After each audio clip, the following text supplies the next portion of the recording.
Right. So, in this third episode of New Left Economy, I want to discuss the challenges before the New Left economic model, the origin of which is, as I said in the previous videos, in the politics of United Kingdom, being led by Labour Party. So, unlike opposition parties in other countries, especially in India, the political parties, especially in West, are well organized in the sense that they have their own intellectuals, research institutions, their media associates, magazines, journals. So the manifesto which they develop is not just the emotional outburst of the masses. It is well thought out, well researched. So Labour Party is already undertaking a grand research and trying to adopt an electoral manifesto based on new left economy. So of course the challenges are also primarily and originally limited to Britain, and then we can see if it is applied in other countries, then what could be challenges in other countries also, like in US, and if it is adopted anytime in any Asian countries, then what could be challenges in Asian countries and especially in India. Just let us imagine if the same new left economic model is adopted as electoral manifesto of our opposition parties, then what could be the challenges before this new left economic model in India? But first, since it originates in UK, so we have to see the limitations and challenges also in the context, particular context of Britain. So these are following challenges which I have tried to enumerate out of that vast literature which I have gone through recently. So in the second part I will I have to discuss, because we need to know that it is not just a media outburst. There is a grand preparation behind it. So what are the major research institutes? What is the organizational strength of New Left that needs to be understood, so that we can understand the seriousness behind New Left? If there is no organizational strength, then it means it is not so strong. So it is the organizational strength behind New Left that makes it so serious a debate. Whitehall, that's particular to United Kingdom, Britain. Whitehall heads big changes. Now what is Whitehall? Well, most of people already know. I will, from my side, will try to explain it. Whitehall heads big changes. Like anywhere in the world, the main center of power is a status quoist. It might be talking radically about the changes, but when it comes to actually implement and put them into practice, then the main center of power that behaves like a status quoist. So Whitehall, that is the seat of power in UK, is like any other seats of powers in the world, is also status quoist, and if not exactly status quoist, then at least a balancer between the two extreme ideologies, two extreme policy views. So Whitehall, like any other centers of power anywhere in the world, heads big changes. And the way New Left is being proposed, of course, it is a revolution through silent method or revolution through non-violent methods. So, of course, the ideas are revolutionary. So, on the one hand, you have so big corporates, shifting the entire economic focus from the big corporates to small businesses. Isn't it a revolutionary change? So, to what extent Whitehall can absorb, can put it into it, because the implementation has to be done by Whitehall. Whitehall is a system, what we call system anywhere in the world. Like in India, we have Lutyens Delhi. So Lutyens Delhi is the cocktail of some ministers, politicians, who keep on changing the parties, and they tend to be the part of any government formation. Politicians who might belong to one party, but their interests in power are permanent. So even if they are in opposition, they work like ruling party.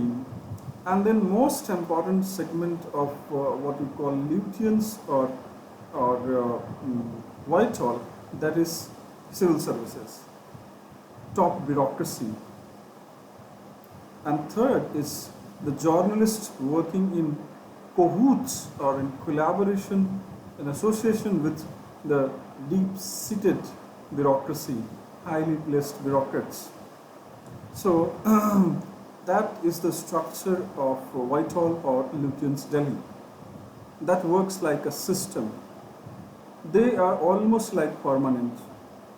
The ministers and the government might come and go, but the Whitehall is permanent.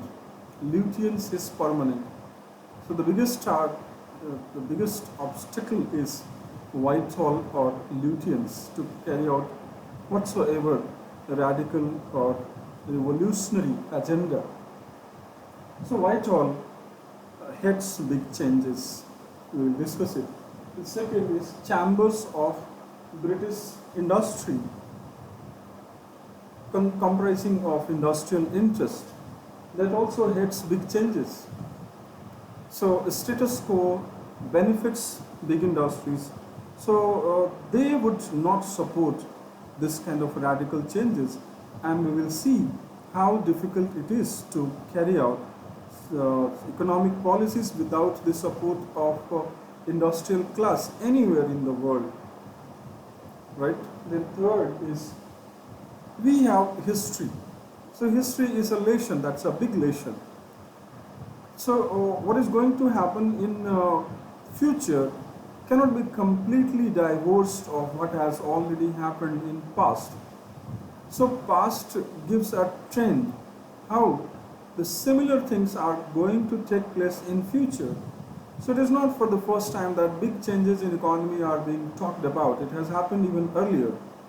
So post Great Depression 1929 to 33, how businesses in England and then world over behaved.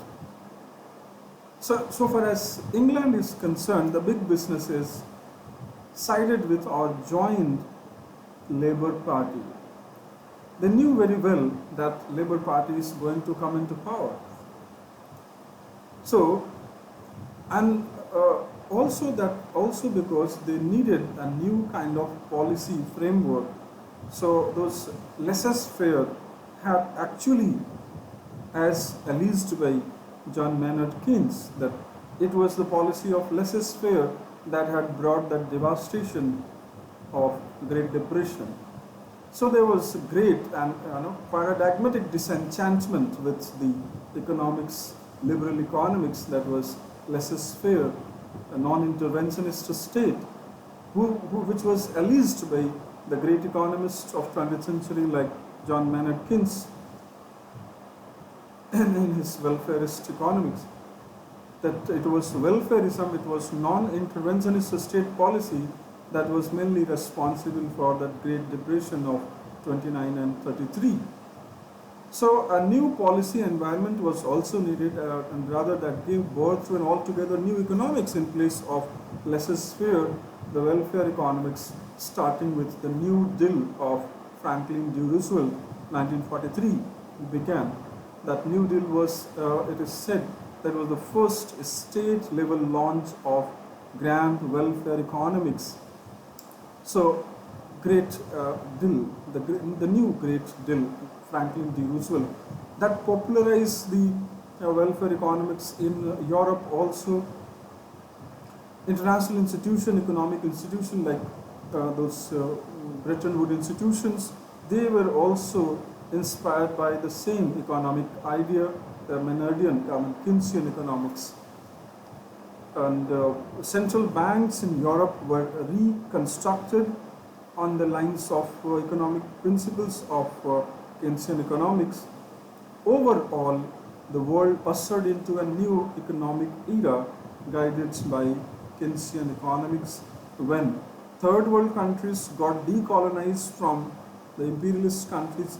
They also adopted either hardcore socialist model under the shadow of USSR, or if not socialist model, then at least Keynesian economic welfareism. India was a hodgepodge of everything. To some extent it was socialist, to some extent it was welfarist, and also liberalist to some extent, because it did not completely ban the private sector. So the experience of Great Depression shows that the big businesses, they needed two things: a break from laissez-faire state and a new kind of policy where even if their profits are marginally low, but the economic growth should be sustainable. So in short term,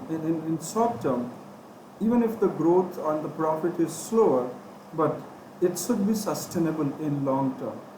For that, they decided to join hands with Labour Party, which was offering the same welfarist economy, and parting with the liberalist economy or laissez-faire economy. However, as the time passed and economies world over and also in Europe, West Europe and Britain stabilized, and when the world economy was out of the danger, when the macroeconomic parameters were quite stable, and when the risks were minimum, then again the same big businesses started gradually, post 70, started gradually joining hands with the neoliberal economist as being propagated by F.W. Hayek and then finally Milton Friedman, the greatest proponent of neoliberalism, which was inaugurated in Britain with the right-wing political party and its leader Margaret Thatcher, which later by 80s came to be known as Thatcherism. So Thatcherism would not have been possible without joining hands of big businesses with the right economy, the rightist economy, neoliberalist economy, and Margaret Thatcher. So the historical experience proves that this leftist model of economy is relevant only for a critical period, a transitional period, a period of crisis. So whenever there is times of transitional periods of crises, the left becomes, labor economics become little relevant, but that is not the structure. Now 80 onwards, it's all a return with the vengeance of the new right economy, the new liberalist economy. That is the structure which persists for 50 years, half a century, and then there is a crisis, economic crisis, and during this crisis period, the left model again becomes relevant, but it fails to replace the liberalist economic structure as a structure. It couldn't become a structure. It remained relevant for a transitional period. So that experience shows that it is only during some crises that the left became relevant. Again, big businesses changed.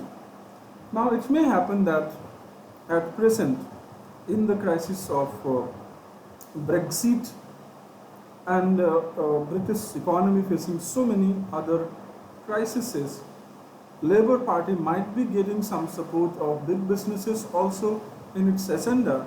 It is not possible without the support of big businesses. It is not possible for a nationalist party which has to fight national election to to talk about a big economic agenda, transformative economic agenda, radical economic agenda, which is going to elections the very next year. That's not possible. So there must be. So what I'm trying to say is, even behind some leftist agenda, there has often been the support of rightist rightist business group. That is best exemplified in Indian case. So the rise of Jawaharlal Nehru as a leftist, he was just a shadow of Labour Party, which had been founded under the leadership of his teacher, Lasky. So Nehru was a disciple of Professor Harold J. Lasky, from whom he learned this idea of democratic socialism. Although Lasky in the beginning was a great supporter of radical Marxism, but within and under the patronage of the state, however, in his later period, he turned out to be a democratic socialist, where democracy was the means to bring about socialism. But again, once again, in his later part of life, he turned to be very radical and often sounding to be anarchist also. But again, in the last phase of his life, he became democratic socialist. Jawaharlal Nehru learned socialism academically, professionally under Harold J. Lasky. So he was getting inspiration all from Labour Party of Britain. So Jawaharlal Nehru's love or attraction towards socialism was mainly because of his background in British Labour, British democratic socialism, and the ideology of Labour Party both.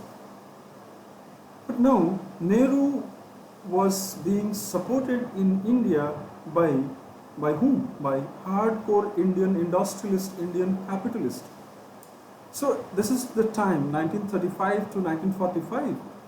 Indian industrialists, all Birla, Bajaj, Ghanshyam Das, this big industrialists who used to work as the treasury of, the treasurer of this, and again, a very important information. Indian National Congress treasurers were for 2 decades either Ghanshyam Das Birla or Jamnalal Bajaj, officially, that's on record. They put their money behind Congress. Correct? So Jawaharlal Nehru, an obvious left-leaning or left to center politician, being supported by Indian industrialists, and Indian industrialists themselves supporting and endorsing the socialist agenda of Congress. And it is very much clear from the Bombay plan also of Mumbai-based Indian industrialists that they recognized not only Congress left-leaning economic agenda, which so vehemently supported radical land reforms and industrial reforms and formation of trade unions and labor unions within industries, but also in their own Bombay plan, they recommended for a heavy taxation and a lower rate of profit for industrialists. So that was a particular peculiar time of history in which the industrialists themselves allowed themselves to be co-opted in the labor agenda, in the left agenda. They knew very well that once the economy is stabilized, it's in their control, it's in their command. But there were times when they didn't hesitate in accepting, or rather being allowed to, it was a mutual co-option, it was the game of mutual co-option, co-opt the left-leaning leaders into the fold of capitalism, and then allow capitalists and industrialists to be co-opted in the left-leaning economic agenda. But as soon as the macroeconomic parameters stable became stable. Now it was all in their command and control. So it happened in India also. Rather, India is a much better, much visible example of how industrialists from time to time have tried to adjust with the leftist economic model. And that is why it is also said that whenever capitalism is in crisis, it doesn't hesitate in incorporating the best of what is to be offered from the left. But it has never allowed, in the entire modern history, in modern economic history, it has never allowed the vitals of capitalism to be eaten away by the socialist economy or leftist economy. Whenever there are crises, very humbly, politely, like a obedient student, it offers itself for all kinds of prescriptions and help from leftist and socialist economy. But as the economy, the macro economy, becomes stable, now it turns to its own characteristic aggressive capitalism. When aggression somehow leads to some kind of distortion, then it doesn't hesitate in taking the lessons from whosoever can teach it. That is allegations also by the leftist economists that whenever there is crisis in capitalism, it allows itself to be taught by leftism, by left economic model or communist, whatever we call it. So it is said that capitalism has learned the best lessons from Marx and Marxism and overall leftism. Whenever it is, preferably whenever it is in crisis. Can we say that this is a crisis time of capitalism, financial capitalism, the global financial capitalism, and it is just a kind of a strategy of capitalism to learn from or to learn from what left economy, or rather to adapt itself, to broad base itself and to correct itself, course correction, maybe some kind of course correction. So it has to be understood, the rise of new left, is it actually the natural rise of left economic model, or is it the attempt of capitalism, like what happened in past, the attempt of capitalism to course correct it for itself? So is it the course correction of capitalism, or is it the rise of left? This is the thing that has to be seen in future. So far as history is an evidence, it proves that it is the course correction of capitalism, which is led ironically often by the left itself. And left leads the course correction of capitalism. Then we have the challenge in the form of voters. So voters in any democracy, even if it is a smaller, demographically smaller democracy, like Western democracy, if we compare them with Asian countries, they're quite a smaller. But there is diversity. There is diversity of cultures, there is diversity of class, incomes, education, inclinations, ideological inclination, religious differences, cultural differences. There are differences. So voters are quite mixed. Can this mixed or heterodox voter buy this electoral agenda of left to let them win the election? So it is proven from the history of electoral democracy that a radical economic agenda or whatever radical manifesto, very tough to convince the voters to vote for or to buy their electoral agenda.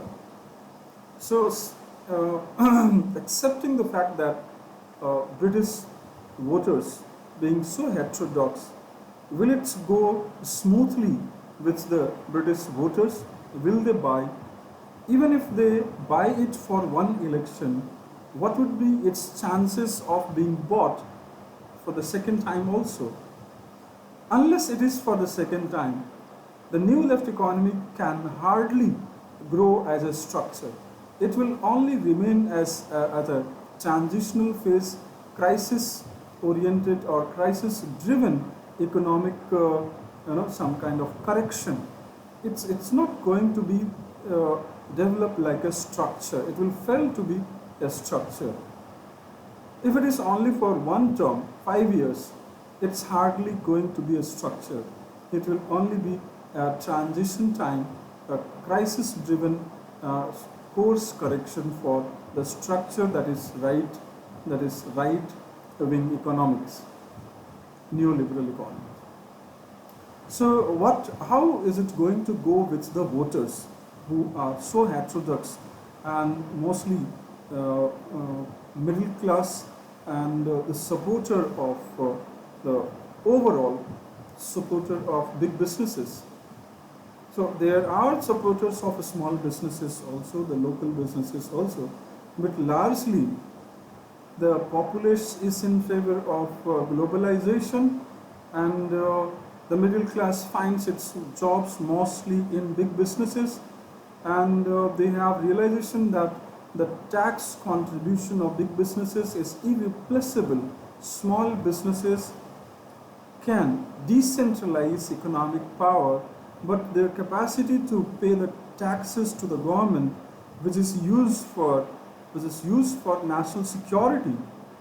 National security, if it is an idea, this idea is executed through the taxed money, which 2/3 of the tax money coming from big businesses. So that awakened British citizen who know very well that national security, national interest critically depend upon the tax money, the tax revenue coming from the big businesses. And the jobs, major jobs are being created inside the big businesses. So is the voter in general in Britain prepared enough or ready to completely dispense with the big businesses? The answer, according to the expert, is no. For the time being, or for the transition period, or for one tenure, the voters can experiment, but again they will come back. They will return to their original situation. So that is about the voters. And then there is degrowth. This new left economy will structurally lead to reduction in growth rate. Can Britain, which has faced Brexit, come out of Europe? The impact of Brexit is going to be reduction in its growth across the sectors, which can be compensated only when Britain enters into new multilateral agreements with countries like India and many other countries, maybe China also, Southeast Asian economies, ASEAN economies, which their leaders are desperately looking for. But new left economy in the beginning, maybe in the long run, it can lead to greater growth, higher growth. But in the shorter, at least for one tenure, the impact of this economic agenda would be lowering of growth rate, because small businesses, they take time to register the similar kind of growth which has been being registered by the big businesses.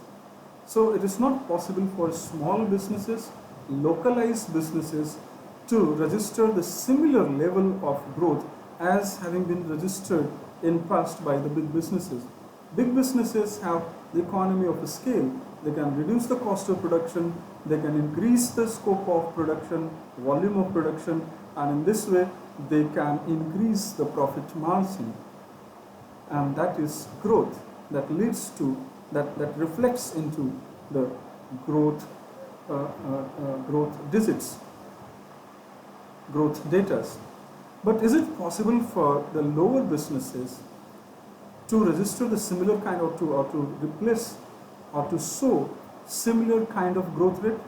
And if growth is not happening, then middle class would be negatively affected, jobs for educated middle class who are not going to start their own enterprises and who maximum depend upon the jobs being created by big businesses. So the middle class, which is not going to become entrepreneur and not going to start their own enterprises, what will happen to them? Where from they will get the jobs if big businesses are not growing at the rate which they have been growing? If those big businesses start slowing down, the jobs for the educated middle class not choosing their own enterprise, the jobs will be lost. Because the capacity of the small businesses to give jobs to educated middle class and high skill labor force, that is minimum. So unless you become entrepreneur in yourself and for yourself, so this high skill labor force is going to lose the job. In case the entire economic focus is shifted from, or even if not entire, even there is a slight change of policy emphasis from big business to small business, the growth rate will decelerate for big businesses, and the employment is proportionate to growth rate in big businesses. If growth is going down, so employment is also going down. So there will be unemployment. So how would it be responded by that mixed voters of Britain? And so it shall lead to degrowth if this policy framework is sustained and continued for a longer period. Then it will lead to degrowth, and we also need to add some other big agendas of New Left, that is adapt to the slower growth if it reduces the environmental damage.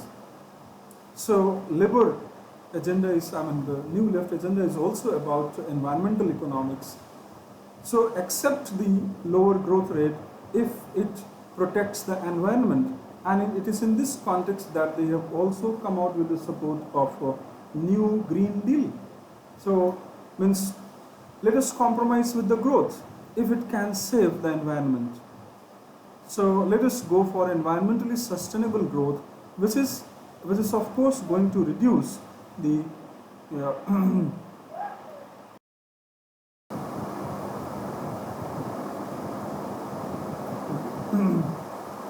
so the voters of any country, not only Britain, are not accustomed to the degrowth, which can reflect itself in the form of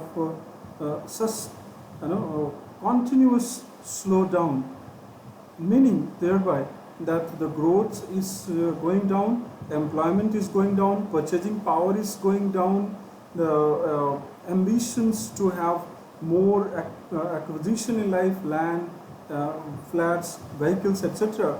So are the people trained enough or accustomed enough to adjust with these changes?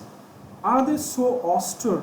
Have they been trained in the values of austerity enough so that they can immediately change to the new values of austerity, which is the natural consequence of, which is going to be the natural consequence of degrowth? So if the economy slides down by 1%, 2% over a sustainable period of 4-5 years, the degrowth will happen. Implications would be lower growth rate, lower job creation, lower purchasing power, lower acquisition, lower consumer markets. The people's ambition and desires to buy more things will be adjusted. This is what we call austerity. So are the people in general trained, educated in the values of austerity, which is going to be a natural outcome of this left model of economy in the beginning for 5 years? If it becomes a structure, permanent structure for 10-15 years, then of course it can lead to its own kind of growth. But even in that, unless the economies are performing on the basis of lower cost of production, lower cost of operation, their capacity to earn profit is compromised permanently. And the model of left model, it is going to, in the beginning, dismantle the economy of scale. Smaller the business, higher will be the production cost. Higher cost production will reduce the scope of profit. Reduced scope of profit will reduce the scope of business and economic expansion. Lesser the expansion, lesser will be the jobs. So jobs will be coming only to the self-employment choosing individuals. But what about those individuals who are educationally ready, who have educationally readied themselves for being absorbed into big businesses? The jobs will not be coming for them. They will be forced to choose and start the new businesses, which will have a strong, a very long gestation period, 5 years, 6 years, 7 years, to come up with the economy of scale and giving that kind of profit. Purchasing power reduced. Right? People's desires to buy more things compromised. This kind of compromise is acceptable to the people over a longer period. If it is recession for 1 quarter or 2 quarter of economy, then it can be digested or tolerated. But if it is going to be the economic norm of the day, then people will accept it only when they are trained in the values of austerity, which they are of course not. People are nowhere in the world, rather they are trained in acquisition, expanding their scope of desires. So when the people are trained by their education in acquisition, expanding their scope of desires, then how come suddenly they can be contented with or satisfied with the austerity? So it is fear that it may not go well with the people who are educated, who are trained in the value of acquisition. So, and the most important thing is that no political party, even in the advanced countries, even in the countries which have achieved the critical level of economic development, where there doesn't exist the basic problems of headcount poverty or absolute poverty, and the problems are more the problems of relative income differences and not the fundamental problems like people going hungry. Even if there is hunger that is very abysmal, that is very low, not even 1% of the population. So in those countries, even in those countries, and even in the middle income countries or low income countries, there is no politics of degrowth. All political parties anywhere in the world, their economic agenda is growth, growth, growth. So all political parties everywhere in the world have been promising to their people, and that's the trump card to come to power. More you offer and promise the growth. Growth means employment and purchasing power and, of course, betterment of life standard. So betterment in the life standard is directly proportional to growth. That's why all political parties all over the world, they have been promising and offering to their voters and to their constituents, their supporters, one thing, that is growth. So growth is a global panacea for coming to power.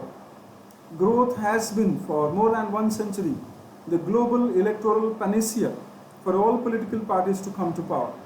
For economists as well as bureaucrats, that has been global panacea. If you want to be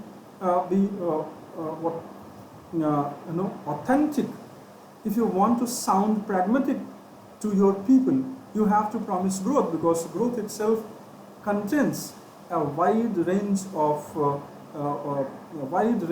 positive offerings like employment, education, health, betterment in life standard. So when you say growth, it resonates so many things: employment, poverty abolition, employment and betterment in life standard, health, education, everything. So that is why all over the world political parties have been offering growth. So the people are trained. Even if the person who doesn't understand the meaning of growth, he knows that the party and the leader is offering employment and job. To offer employment, jobs, health, education, the political parties have only one solution, that is growth. But environmental leftism, climate change oriented economic policies, and small businesses, and giving preference to local businesses over global businesses, shifting the business opportunities from big businesses to smaller businesses, it is bound to result into sustained growth slowdown over a long period. So no political party has that capacity to convince their people that they should accept degrowth. Degrowth. So degrowth's politics, the politics of degrowth, has not yet been invented anywhere. So when the politics itself of degrowth has not yet been invented, then how the economics of degrowth can be implemented? When the politics, because it has to be implemented, its consequences are bound to be visible upon the people. So when the politics of degrowth is not yet invented, then how the economics of degrowth, which can otherwise be very good for environment and it can arrest the entire process of climate change also, but the politics of doing the same thing is not invented. It has not been told to the people. It has not yet been communicated to the people. Not even 2% or 3% people are ready to accept the politics of climate change, the politics of green economics, the politics of lower business, the politics of small business, the politics of local business. Because people are looking for and waiting for big employment opportunities, because they have to acquire so many things. This is what they have been being told for centuries of modern era, and their dreams and desire, aims and aspiration yet not fulfilled. So the people are looking for expansion of their economic freedom, but the politics of degrowth would lead to shrinking of the economic freedom. So when the people are looking for expansion of economic freedom, then they are being given the shrinkage or the reduction in economic freedom. That would be a great blow to the people, and they most likely they would reject this kind of politics, because for the time being, for a certain period, unless their basic economic needs and necessities are fulfilled the way they have been expecting and waiting, there is a fear that people will not accept.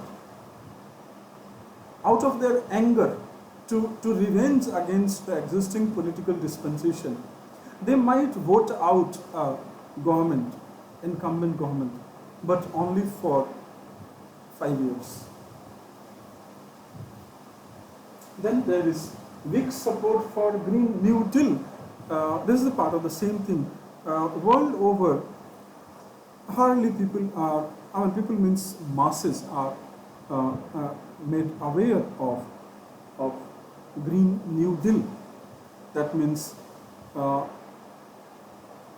to shift the growth-centric economic model from environmentally sustainable growth, in which even if the growth rate is low, but if it is good for environment, then that should be the economic model adopted by all governments. But the problem is that not only in Britain and US, but in other countries also, internationally, there is very weak support for Green New Economic Deal. As of now, the governments mostly are following the same growth-centric or growth-led model. Gradually, they are adjusting to Paris Climate Agreement, and they are accepting the climate change responsibilities. But still, the majority of the economic activities are led by that growth-centric economic model. And then the last one is contemporary capitalism. Contemporary capitalism, as I said, is different from the 19th century capitalism and also the capitalism of first half of 20th century capitalism, which used to create an antagonistic labor class working class. But the contemporary capitalism, it is said by left economists that it creates a passive working class, pacified working class, which is not much interested in doing or supporting radical things. Rather, their benefits from the big businesses are so structural that they are not, they don't feel their direct antagonism, 360-degree antagonism against big businesses. So they believe that their own survival and growth is possible through some kind of indirect support to big businesses. So they don't find their interest absolutely antagonistic to the interest of big businesses. So the big changes over a longer period of time might not be supported even by the working class of present or contemporary capitalism. Okay. Once again, let us start from the first. Whitehall, that is reference to British civil services. So British civil services has its own very ambivalent or contradictory interest. First of all, civil services, like anywhere, they are status quoist. They have to make a balance between the government that is ruling and the next government that may come to power. And most importantly, structurally, they have to make a balance with the business and industrialist capitalist class. So civil services cannot do away with their relationship with the well-structured big businesses. Their own organization and their own occupational interests are sustained with the support of big businesses. Question is, to what extent civil services ideologically as well as their self-interest can go against the interest of big businesses. So civil services over a longer period of time may not be supportive of this idea of radical changes. Like anywhere else, like the civil services of anywhere else. So it is about civil services, it is about permanent power sharing ministers and politicians. Their interests with the big businesses are structural. The second is British Chamber of Commerce. So national level politics, national level electoral politics is impossible to be conducted without the support of existing business classes. So if there is absolutely no support, if they feel that they are facing some kind of existential crisis from this electoral politics of Labour Party, then it is very difficult for Labour politics to survive. If the British Chamber of Commerce withdraws its support from Labour Party, it would become impossible for Labour Party to remain in power for longer period. It can be criticized as the tentacles of, as the cruelty of the capitalism, British capitalism, that the Labour Party, they cannot remain in power, they cannot survive in power without the support of big businesses. So the Labour Party can implement the radical agenda so far as they are reformative, but if it becomes revolutionary, then the support of British Chamber of Commerce will be withdrawn, and then it would become impossible for any political party. Political parties for themselves are powerful because they have the support of big businesses. Without their support, to win the national election, to remain in power for more than 5 years would be, if not impossible, very, very difficult. Right? So these are the fundamental structural changes before new left economy in Britain. Then let us come to what is the organizational structure, the strength behind New Left economy. So, in Britain, it is mainly being led by the Labour Party, which has its own research wing, its own journal, its own magazines, its own intellectual doing research for the Labour Party. There is also the concept of shadow government in Britain. So in Britain, opposition forms shadow government where there is a shadow prime minister, there is a shadow finance minister, shadow chancellor. So the similar kind of ministry is also formed by the opposition party. So the shadow chancellor of Labour Party has his own economic portfolio, and it is under the shadow chancellor that is John McDonald, who is the shadow chancellor of Labour Party, that this new left economic ideas have been growing, and under him there are many research institutes like Institute of Public Policy Research and New Economic Organization Network that is working under him, the chancellor of the shadow chancellor of Labour Party, John McDonald, who is the shadow chancellor of Labour Party. So Institute of Public Policy Research, and it has its own functional wing, that is New Economic Organization Network, trying to build national level, international level network of new economy, means left economy organization. Okay. Then there is New Economic Foundation that is also supported and aided by Labour Party, and many media personalities, journalists are also associated with the Labour Party's research. And then there are workers' cooperatives. They have, wherever they have formed the local government in cities, they have allowed or rather experimented with the formation of workers' cooperative. Workers' cooperative is not a new thing. In French syndicalist socialism of 19th century, there was idea. So there was a syndicalist version of socialism in which it was said that all powers should be handed over to syndicates of laborers. So instead of syndicates of laborers, here they are experimenting with workers' cooperatives. So workers under industries are being encouraged to form their own cooperatives with the long-term objective to run the organization or the industry themselves by the workers. So there is experimentation with the formation of workers' cooperative in all kinds of business establishments. In America, the new left economic model, mainly popularized by the initiatives taken by Gal Alperovitz in Maryland, New Maryland.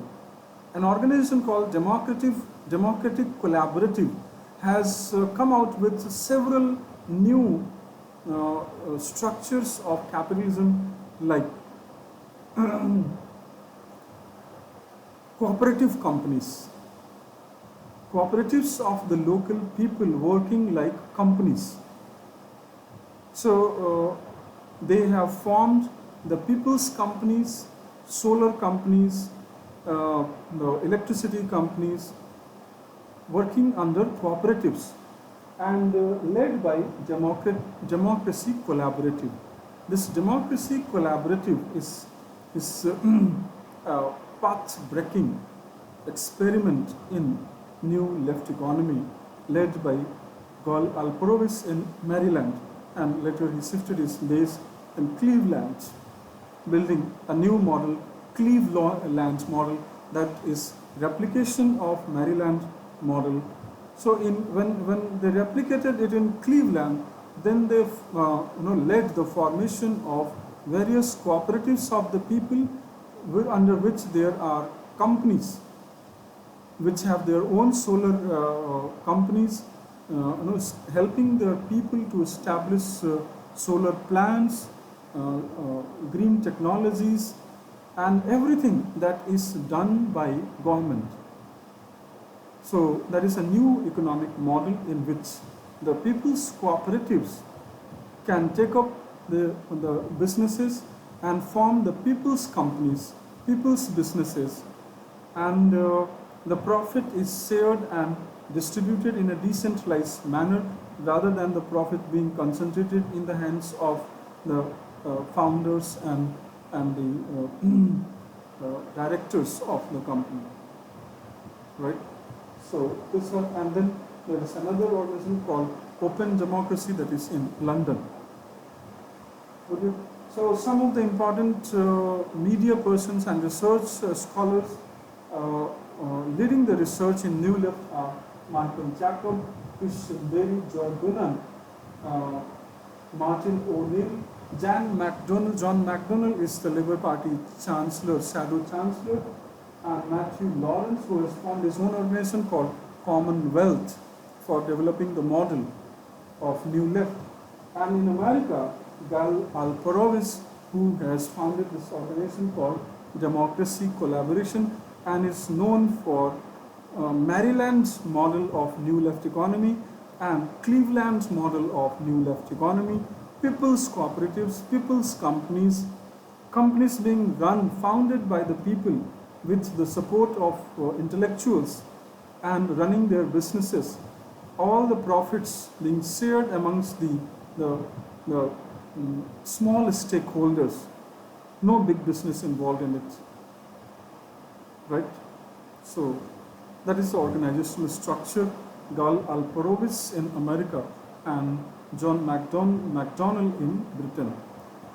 They're just the leader, but behind them there is a vast network of institutions and organizations.